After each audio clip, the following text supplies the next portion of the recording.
그들을 죽이고 멸하려 하였으나 에스더가 왕 앞에 나아감으로 말미암아 왕이 조서를 내려 하만이 유다인을 해하려던 악한 꾀를 그의 머리에 돌려보내어 하만과 그의 여러 아들을 나무에 달게 하였으므로. 아멘. 원수의 계계를 깨뜨리시는 하나님을 찬양합니다. 오늘은 주신 말씀을 본문 말씀을 가지고 원수의 계계를 깨뜨리시는 하나님이라는 제목으로 말씀을 상고하고자 합니다. 우리가 이기는 데에는 여러 가지 승리가 있지요.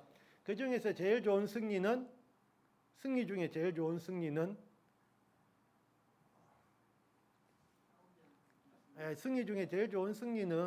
부전승입니다. 부전승입니다. 그 전쟁에서도 말이지요. 싸워서 이기는 것도 의미가 있지만 안 싸우고 이기면은 제일 좋은 것이지요. 부전승이 제일 좋은 것. 그런데 승리 중에서 짜릿한 승리가 있습니다. 어떤 승리가 있지요? 그렇죠. 역전승입니다. 역전승이 제일 짜릿하지요. 그래서 우리가 운동 경기를 보는 것도 야구를 9회 말까지 포기하지 않고 끝까지 보는 것은 혹시나 있을 역전승을 기대하면서 지고 있는 팀을 응원하기도 합니다. 그래서 이 역전승, 요즘 젊은 사람들 중에는 젊은 사람들이 아는 단어인데 이 단어를 아시면은 아주 젊은 사람이십니다. 그 본캐와 부캐라는 단어를 혹시 아십니까? 예, 본캐와 부캐, 본캐, 부캐. 부캐는 결혼식 할 때 주는 그거 같지요? 그거 아니고 그 부캐가 아니고 그냥 부캐, 다른 부캐인데 사실은 저도 얼마 전까지 몰랐기 때문에 저와 다 같은 세대 아니십니까? 그런데 본캐와 부캐는 뭐냐면은 그거는 젊은 사람들 중에서 게임하는 친구들이 사용하는 단어가 본캐와 부캐입니다. 그래서 캐는 물론 이제 캐릭터의 준말인데요. 그래서 게임하는 그 친구들은 그 이제 게임 안에서 자기가 사용하는 어떤 캐릭터가 있거든요. 그래서 자기가 메인으로 사용하는 캐릭터가 이제 본캐가 되고 그냥 그곳은 아니지만 심심할 때 또 다른 캐릭터를 사용하는 것이 이제 부캐릭터가 있습니다. 이렇게 말씀드려도 저게 뭔 소리 하시는 분들은 정상이십니다. 그걸 모르셔도 상관없습니다. 저도 저도 모릅니다. 왜냐하면 제가 캐릭터를 키우는 사람이 아니라서. 그런데 이것을 우리의 삶과 약간 이제 관련 지어서 이제 좀 다르게 해석해 본다면은 우리 그리스도인들도 그리스도인으로서의 정체성, 이 캐릭터를 가지고 있지요. 그러면서 또한 세상에서는 세상 속에서 살아가는 사람으로서의 캐릭터를 갖고 있습니다. 그래서 굳이 이제 직업을 이야기한다면은 그래서 교회에서의 직분도 있지만 세상에서의 직업도 갖고 있지요.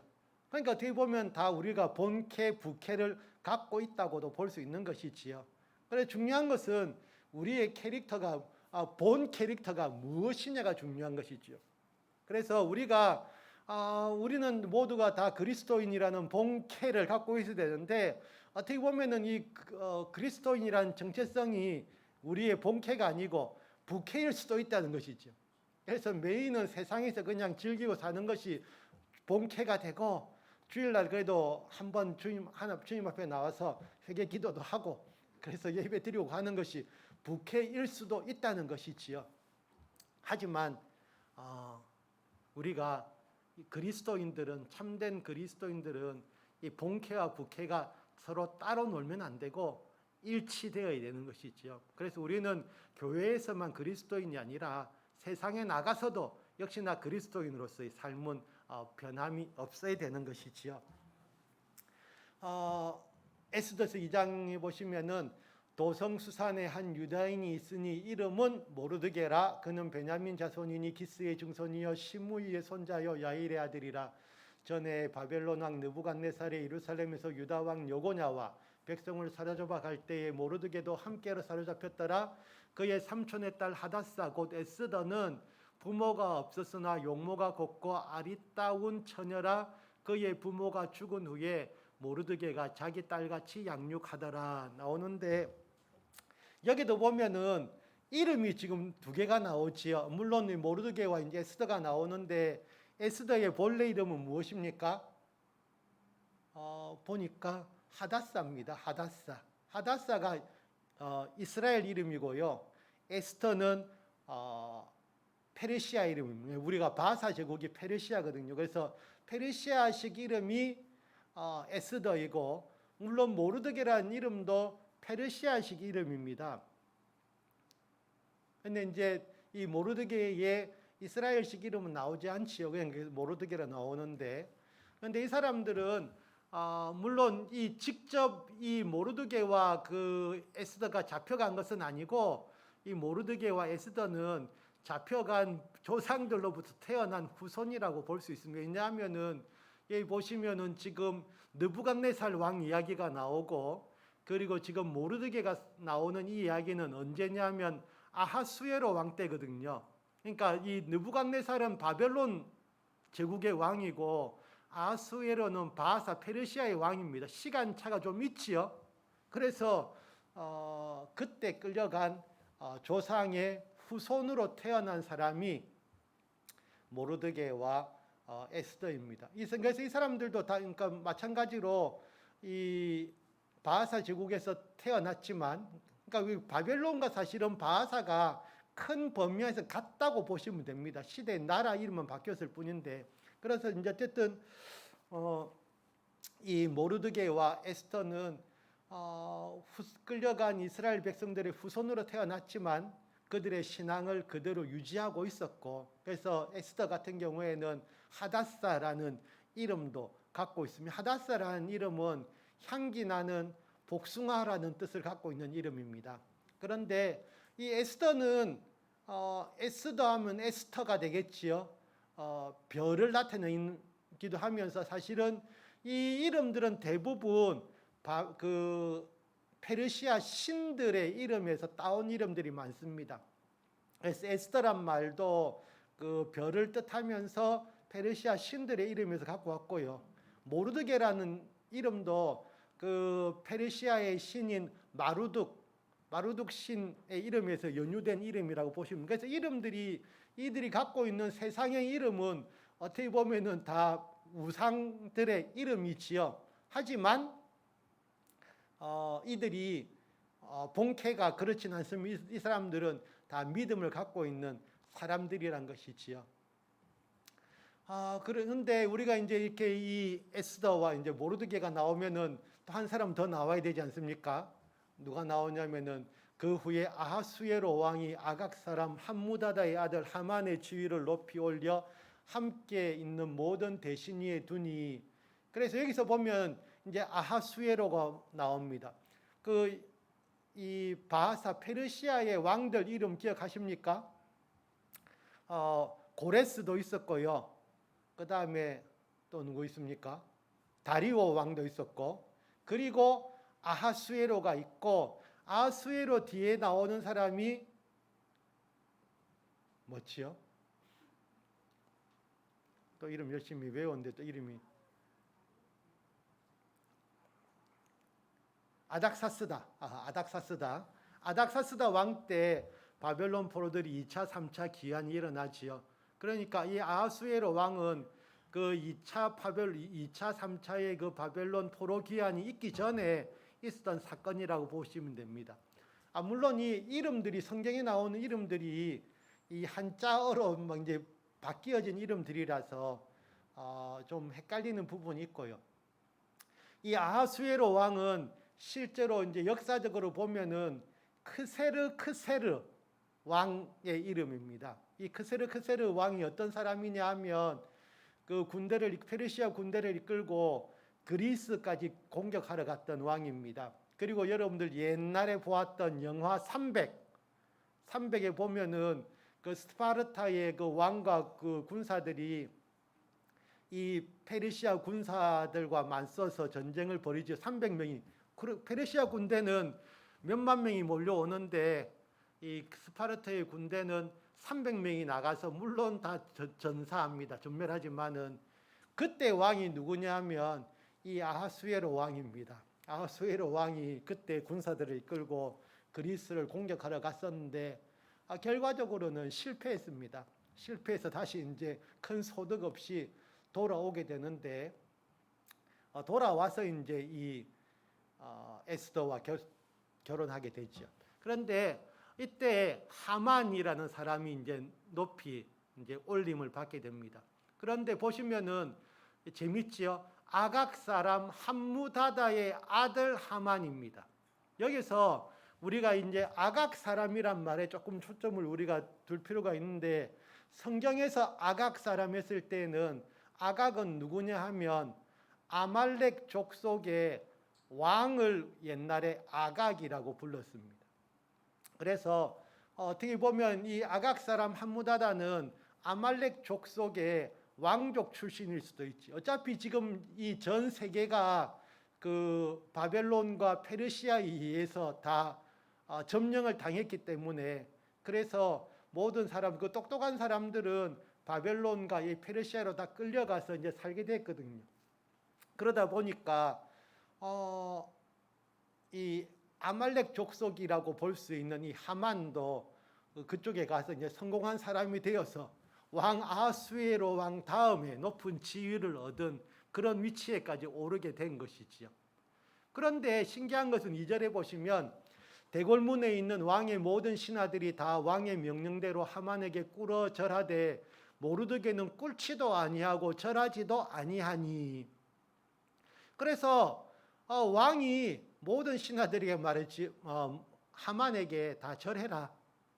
그를 높여 주어서 그러고 했는데, 이 대궐문에 있는 문지기 모르드게는 하만을 보아도 절대로 꿇어엎드리지도 않고요, 절도 하지 않았습니다. 물론 뭐 우상에게 절하지 않는다는 유대인들의 그런 원칙도 있겠지만, 하지만 살아있는 사람에게 인사조차 안 하는 것이지요. 그런 의미에서 어떻게 보면은 모르드게는 알았던 것 같아요. 이 지금 벌써 성경에 아각 사람이라고 나오지 않습니까? 그러니까 모르드게는 하만이 어떤 사람인지 알았다고도 볼 수 있습니다. 하만이 아말렉 족속이라는 것을 알고는 아말렉 족속한테 자기가 이스라엘 백성이 절할 수는 없잖아요. 안 했다고 볼 수도 있습니다. 그런데 하만은 그래서 항상 그 문을 지나다닐 때마다 모르드게가 뻣뻣하게 앉아 있거든요. 화가 났어요. 근데 나중에 들으니까 이 모르드게가 유다 족속이라는 것을 알게 되어서 사람들이 유다 족속인 것을 알렸거든요. 그러니까 이 모르드게가 어떻게, 이 하만이 저 모르드게 하나만 죽여서는 안 되겠고 유다인 전체를 죽여야겠다. 그래서 여기에 나오는 이 모르드게와 하만의 이런 전쟁은 두 사람만의 전쟁이 아니라 결국 유다인 전체와 이 아말렉 족속의 전쟁이 다시 시작된 것이라고도 볼 수 있습니다. 아말렉과의 전쟁은 언제부터 시작됐습니까? 출애굽할 때부터 시작됐습니다. 그래서 18절에 보면은 그 이스라엘 백성들 뒤에서 그 진 뒤에서 떨어진 약한 자들을 쳤던 사람들이 아말렉 족속이고, 하나님을 두려워하지 아니한 족속이 아말렉 족속인데, 그래서 하나님께서는 이 아말렉 족속을 진멸하라고 하셨잖아요. 그래서 사울 왕 때에 사울이 사무엘의 명령을 받아서, 물론 하나님의 명령을 받아서 아말렉 족속과 싸움을 벌이지요. 하나님께서는 아말렉 족속을 진멸하라고 하셨습니다. 그런데 사울 왕은 어떻게 했습니까? 그때 좋은 양과 소는 남기고 아각 왕도 살리고 했다가 책망을 받지요. 그래서 사무엘이 와서 어떻게 합니까? 그 아각 왕을 그냥 찍어서 죽이고 말지요. 그래서 이 아말렉과의 싸움에서는 보시면은 원수와의 싸움에서는 적당한 타협이라는 것이 없습니다. 하나님께서 아말렉과의 전쟁에서는 그 아말렉의 모든 족속을 다 진멸하라는 것이죠.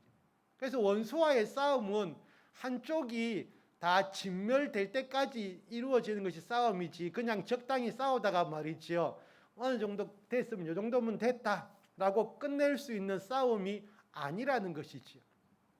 그래서 이 사울 왕 때도 이 아말렉과의 전쟁에서는 하나님께서는 그들을 진멸하라고 하셨는데, 지금 시대가 바뀌어서 이 하만이 말이지요, 하만이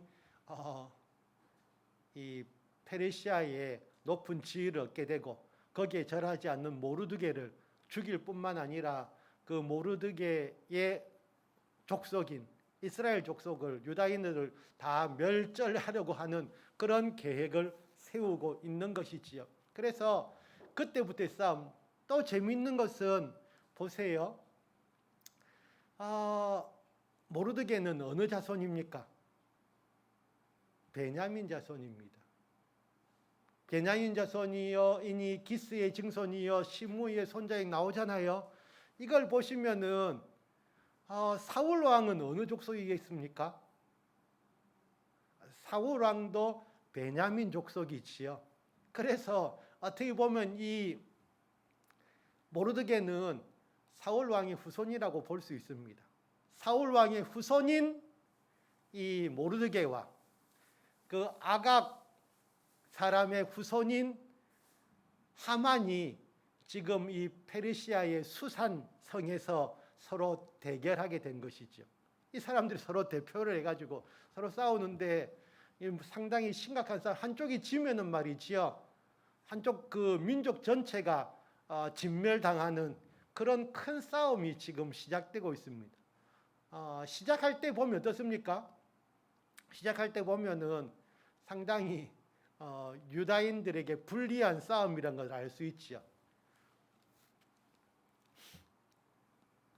그래서 이 지금 하만이 유다인들을 다 멸절시키기 위해서 계획을 세우는데, 그래서 그냥 이 사람들은 이 제비 뽑기를 좋아하거든요. 점치기를 좋아하니까 이 언제 유다인들을 다 죽이면 좋을까 제비를 뽑았는데 12째 달 아달월 날짜를 잡았어요. 그래서 12월 달에 죽여야지. 그래서 자기가 마음대로 죽일 수 없잖아요. 그래서 일단 왕의 허락을 받아야 되니까 왕에게 이르되 한 민족이 왕의 나라 각 지방 백성 중에 흩어져 거하는데 그 법률이 만민의 것과 달라서 왕의 법률을 지키지 아니하오니 용납하는 것이 왕에게 무익하니이다. 옛날 왕들은 보면은 별 생각을 안 하는 것 같아요. 밑에서 신하가 와가지고 이렇다 그러면 그래 네 마음대로 해가지고 그냥 반지 빼가지고 줘버리거든요. 그래서 왕은 별 신경도 안 쓰는 사이에 유다인들 전체가 죽게 되는 지금 그런 위기에 처했습니다. 그래서 이에 그 조서를 역졸에게 맡겨 왕의 각 지방에 보내니 12째 달 곧 아달월 13일 하루 동안에 모든 유다인을 젊은이 늙은이 어린이 여인들을 막론하고 죽이고 도륙하고 진멸하고 또 그 재산을 탈취하라 하였고, 이 명령을 각 지방에 전하기 위하여 조서의 초본을 모든 민족에게 선포하여 그 날을 위하여 준비하게 하라 하였더라. 그 페르시아는 나라가 상당히 넓은 나라였지요. 어디서부터 시작하냐면 동쪽으로는 인도입니다. 인도부터 해가지고 저기 있는 구스까지. 구스는 에티오피아지요. 그래서 아프리카 지역까지도 이 전 세계를 다스리는 나라였고, 그래서 127도를 다스리는 그런 큰 나라였습니다. 그러다 보니까 그 안에 있는 많은 민족들이 거하고 언어도 다르고, 그래서 그 사람들에게 이 편지 보내는 것도 상당히 큰 일인데, 그래서 이 왕의 조서를 각 민족에게 언어별로 다 나누어 가지고 다 보내는데 아달월 13일 날 유다인들 다 죽여라, 죽이고 재물도 다 빼앗아라라는 그런 왕의 조서가 보내진 것이지요. 그래서 역졸이 왕의 명령을 받들어 급히 나가매 그 조서가 도성 수산에도 반포되니 왕은 하만과 함께 앉아 마시되 수산성은 어지럽더라.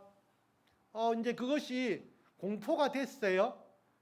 아달월 13일 날 모든 유다인들 다 죽이고 재물 다 뺏어도 된다라는 것이 왕의 명령으로 반포가 되었습니다. 그러니까 왕과 하몬은 앉아서 편하게 마시고 있었지만 그 소식을 들은 전 세계의 유다인들은 어떻게 되겠습니까? 난리 났지요. 그냥 이제 이건 왕의 조서가 반포됐다는 것은 고쳐지지도 않는 것이고, 이것은 왕이 법적으로 허용한 것이기에 유다인들이 죽임을 당해도 어찌할 수가 없는 그런 일들이 이제 확정된 것이지요. 그러니까 이 어려운 상황 속에서 그들은 할 수 있는 건 뭐겠습니까? 이제는 죽는 것밖에 안 남았기 때문에 죽기 전에 기도들 하고 있는 것이지요. 그래서 모르드게가 이 모든 일을 알고 자기의 옷을 찢고 굵은 베옷을 입고 죄를 뒤집어 쓰고 성중에 나가서 대성통곡하며, 이 성만 그랬겠습니까? 왕의 명령과 조서가 각 지방에 이름에 유다인이 크게 애통하여 금식하며 울며 부르짖고 굵은 베옷을 입고 죄에 누운 자가 무수하더라. 이스라엘 백성들의 유다인들에게 다시 한번 그들의 신앙을 점검할 수 있는 이런 사건이 된 것이지요. 자기들이 뭐 딴 거 없어요. 지금 딱 자기들이 죽을 날이 확정되었습니다. 자기들은 12월 13일 되면요, 그냥 전체 다 죽는다라는 것이 확정되었기 때문에 이 상황에서 그들이 어떻게 하겠습니까? 그들이 기도 드리는 것은 딴 때 드렸던 기도하고는 또 다르겠지요. 이제는 정말 죽음을 앞두고 죽음이 확정된 가운데에서 드리는 그 기도가 얼마나 뜨거웠을지 알 수 있습니다.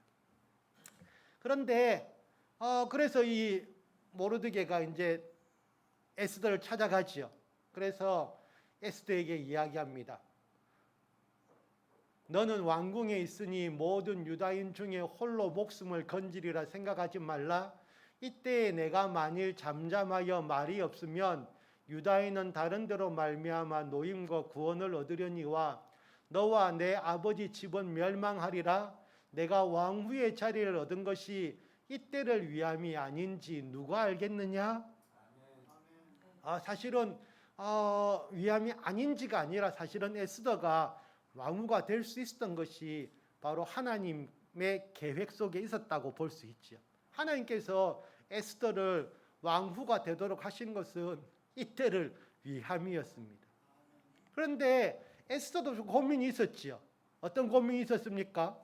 왕이 자기를 안 부른 지가 30일이 지났어요. 왕이 자기를 잊고 지냈는데 벌써 결혼한 지도 몇 년 되었고요. 그리고 보시면 옛날에 그 왕들은, 특히 지금 이 전 세계를 다스리고 있는 이 아하수에로 왕의 후궁이 몇 명쯤 되겠습니까? 후궁이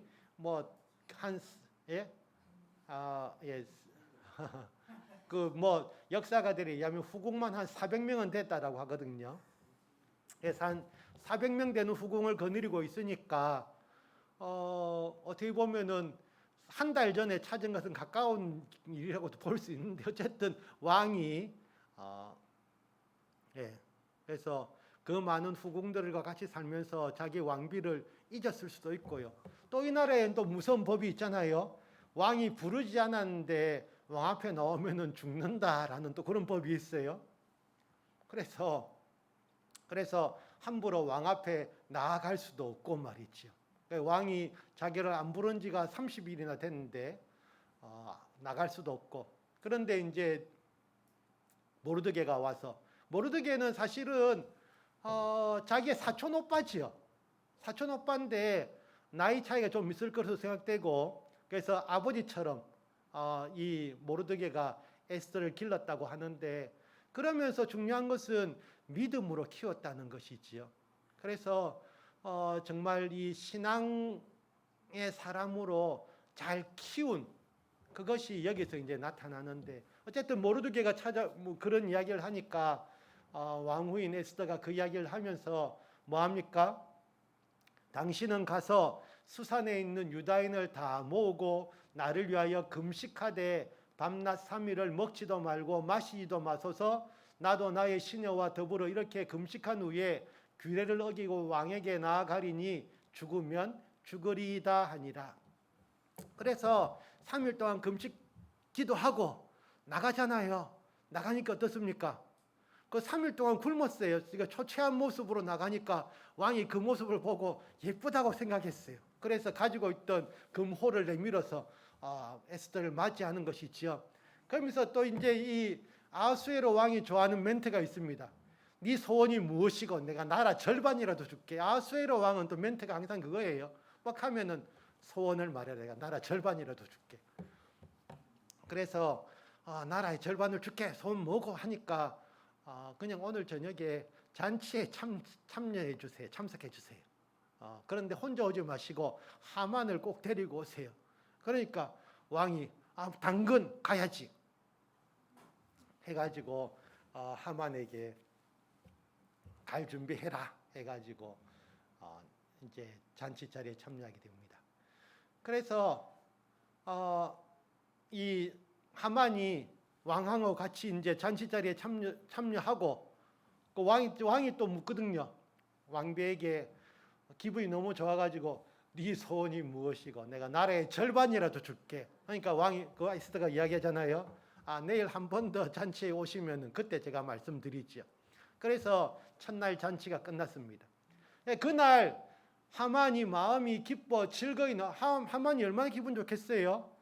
왕비가 잔치 자리를 베풀었는데 왕하고 자기만 초대했어요. 그래서 하만이 기분 좋아가지고 잔치 마치고 오는데 딱 대궐문에 누가 있지요? 모르드게가 있어요.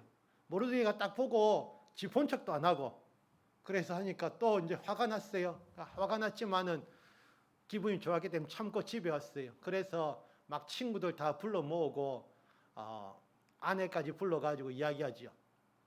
자기의 큰 영광과 자녀가 많은 것과 왕이 자기를 들어 왕의 모든 지방관이나 신하들보다 높인 것을 다 말하고, 여기 보면 자기의 큰 영광과 자녀가 많은 것과 왕이 자기를 들어 왕의 모든 지방관이나 신하들보다 높인 것을 다 말하고. 하만은 이때까지 최고 좋았지. 이때가 최고 좋았지요. 그날 밤이. 그래서 자기의 큰 영광, 자기가 이 왕비의 자리에 올라가는 큰 영광을 받은 것, 자녀가 많은 것, 그래서 다른 신하들보다 자기를 들어 높인 것을 막 자랑했어요. 그날이었어요. 그런데 중요한 것은 우리 이런 거 자랑할 거 없다는 말씀입니다. 자기가 큰 영광을 얻었다. 내가 자녀 많다. 내가 높은 자리에 있다. 내 월급 돈 많이 번다. 이런 거 자랑할 거 없다는 것이지요. 그래서 성경에서는 예수님만 자랑하라고. 우리의 자랑은 예수님밖에 없고 예수님의 십자가 외에는 자랑할 것이 없는데 하만이 그런 거 모르잖아요. 하만은 자기가 큰 영광과 자녀가 많은 것과 왕이 자기를 들어 왕의 모든 지방관이나 신하들보다 높인 것을 다 말하고, 이게 세상 사람들의 자랑이지요. 그것이, 그런데 그날 밤, 여러분들 혹시 오래전에 그 시애틀의 잠 못 이루는 밤이란 영화 보신 적 있습니까? 그래서 여기서 그 2탄으로 수상공의 잠 못 이루는 밤. 그래서 그날 밤에 잠 안 온 사람 몇이가 있었어요. 첫 번째 누가 있었냐면은 왕이 잠이 안 왔어요. 왕이 잔치 잘 갔다 왔는데 잠이 안 오는 거예요. 그래가지고 잠이 안 오니까 뭐 할 것도 없고 역대 일기를 가져다가 자기 앞에서 읽으라 그랬어요. 그런데 밤새도록 들어도 말이지요. 잠 안 와요. 계속 맹성맹성 정신이 너들면서. 그래서 끝까지 다 들었어. 막 듣고 있었어요. 듣다 보니까 옛날에 궁궐 대문에서 두 내시가 자기를 빅다나와 다른 애가 죽이려고 했는데 그것을 모르드게가 고발해가지고 그 사람들의 그런 암살 계획을 미수에 끝인 기록이 있었다. 그래 그 이야기를 딱 들으니까 왕이 궁금해졌어요. 내가 그때 모르드에게 무슨 상을 줬지? 그래서 신하들한테 내가 무슨 상을 줬지? 그러니까 아무것도 안 주셨는데요 라고 이야기했어요. 그래서 아니 그러면 내가 이 모르드게를 그냥 두면 안 되겠고 무슨 상을 줘야 되지? 하고 있었는데 그게 벌써 밤을 새고 있었던 거예요. 밤을. 근데 그날 밤에 또 잠 못 잔 인간이 하나 더 있었어요. 누구냐면은 하만이었어요. 하만이 기분도 좋았는데 말이지요. 기분도 좋았지만은 다 좋았지만 모르드게만 생각하면 혈압이 올라와서 잠이 안 오잖아요. 그래서 친구들하고 부인한테 이야기한 게 어떻게 했지요? 저 50규빗 된 나무 세워가지고 거기에 매달아 죽이지요? 라는 이야기를 들었어요. 그래서 그걸 생각하면서 빨리 왕에게 허락을 받아서 모르드게를 달아 죽여야지 하고 밤새도록 밤이 새기를 기다리고 있다가 자기가 밤중에 왕에게 찾아갈 수는 없잖아요. 그래서 해가 뜨자마자 또 자기는 또 그런 계획을 세우고 왕을 찾아온 거예요. 그런데 왕은 그때까지 안 자고 뭐 하고 있었냐면은 모르드게에게 무슨 상을 주지? 라고 생각하고 있다가 누가 밖에서 없나? 그러니까 하만이 있는데요. 그러니까 빨리 데리고 들어오는. 그래서 하만에게 딱 들어오자마자 왕이 먼저 물었어요. 내가 말이야 어떤 사람에게 상을 주려고 하는데 내가 가장 존귀하게 여기는 사람을 어떻게 상을 주면 좋을까? 그러니까 하만이 딱 들어보니까 착각이 가장 존귀하게 여기는 사람은 나밖에 없는데 그래서 왕이 나에게 상을 주시는 그래서 생각하죠. 이번 참에 나도 왕처럼 한번 돼봐야겠다. 그래서 그런 사람이 있다면요 상을 이렇게 주세요. 어떻게? 왕의 옷을 입히고요 왕의 말을 태우고요. 그래서 그 왕이 제일 신뢰하는 신하한테 그 말을 끌고 다니면서 이 성중에 돌아다니면서 왕이 귀하게 여기는 사람은 이렇게 대우한다라고 외치게 하세요 하면서 왕복을 입고 있는 자기의 모습을 상상하고 있었어요. 그런데 왕이 뭐라고 합니까? 그러면 네 지금 바로 나가서 저기 문 앞에 앉아 있는 모르드게한테 네가 말한 그대로 해줘라 라고 했어요. 그래서 어떻게 했습니까? 그렇게 했죠. 자기가 말한 그대로 왕의 명령이잖아요. 그래서 자기가 말한 그대로 모르드게를 딱 왕옷을 입히고 왕의 말에 태워서 그 앞에 자기가 말을 끌고 가면서 왕이 존귀 여기는 사람은 이렇게 대접합니다. 그래서 성을 한 바퀴 돌고 왔어요. 돌고 와서 다시 돌아오니까 모르드게는 다 그 옷 벗어놓고 다시 자기 원위치, 자기가 입고 있던 그 굵은 베옷을 입으러 갔어요. 지금 모르드게는 지금 기도하고 있잖아요. 금식 기도하고 있는 사람인데 왕이 갑자기 시키니까 어쩔 수 없이 그렇게는 했지만 다시 원위치에서 기도하러 갔고요. 하만은 머리가 아파졌어요. 그래서 머리를 싸매고 집으로 돌아갔어요. 집에 가서 어떻게 했지요? 이런 일이 있었다. 그러니까 희한하게도 그 옆에 있는 친구와 와이프는 하는 말마다 정확해요. 왕이 그렇게 유다인 모르드게를 높이기 시작했으니까 이제 당신은 졌어요 라고 이야기했어요. 말 그대로 됩니다. 그래서 아까 다 넘어갔지요. 왕이 존귀하게 여긴 사람을 집으로 돌아갔습니다. 그래서 그날 밤에 이제 또 어떻게 합니까? 두 번째 잔치가 열리게 됐지요. 두 번째 잔치가 열리게 되고 거기에 하만이 참석했는데 왕비가 막 갑자기 왕 앞에서 눈물을 흘립니다. 저 좀 살려주세요. 왜 그런 누가 나와 내 민족을 죽이려고 합니다. 그러니까 묻지요. 감히 어떤 놈이. 그러니까 바로 옆에 있는 하만입니다. 해가지고 이제 난리가 나는 것이지요. 그래서 어떤 일이 벌어집니까? 하만이 모르드게를 달려고 했던 그 짱대에 하만이 달리게 되고 그런데 문제는 이것이지요. 한번 왕이 도장을 찍어서 반포한 그 조서는 고칠 수가 없다는 것. 그래서 여기 나와 있는 대로 너희는 왕의 명의로 유다인에게 조서를 뜻대로 쓰고 왕의 반지로 인을 칠지어다. 왕의 이름을 쓰고 왕의 반지로 인친 조서는 누구든지 철회할 수 없음이니라 하니라. 그래서 이제는 어떻게 합니까? 거꾸로 쓰지요. 조세에는 왕이 여러 고을에 있는 유다인에게 허락하여 그들이 함께 모여 스스로 생명을 보호하여 각 지방의 백성 중 세력을 가지고 그들을 치려하는 자들과 그들의 처자를 죽이고 도륙하고 진멸하고 그 재산을 탈취하게 하되 아하수에로 왕의 각 지방에서 아달월 곧 12월 13일 하루 동안에 하게 하였고, 그래서 다시 조서를 써서 이제는 유다인들이 그런 자신들을 죽이고자 하는 그런 원수들에게 방어권을 구사할 수 있도록, 그래서 그들에게 도로 그 원수들을 죽일 수 있는 권한을 부여해 준 것이지요. 그래서 이제는 그 수많은 사람들이, 그러니까 유다인들의 그 원수들이 유다인들을 죽이려고 준비하고 있던 그것이 이제는 깨트려져서 거꾸로 유다인들이 그 자신들의 원수를 죽일 수 있는 그런 기회를 갖게 되었고, 그래서 모르드게의 옷이 바뀌어집니다. 어떻게 됐습니까? 이제 모르드게가 푸르고 흰 조복을 입고 큰 금관을 쓰고 자색 가는 배 겉옷을 입고 왕 앞에서 나오니, 그래서 그 모르드게가 이제는 신분이 바뀌어지지요. 하만이 차지했던, 그래서 하만이 매달려 죽음으로써 그 집을 왕이 에스더에게 주었는데, 에스더는 왕궁에 사는 사람이잖아요. 그래서 그 집의 관리를 모르드게에게 시켰어요. 결국 그 하만의 집이 모르드게의 집이 된 것이지요. 모르드게의 재산이 모두 하만의 재산이 모두 모르드게의 것이 되었고요.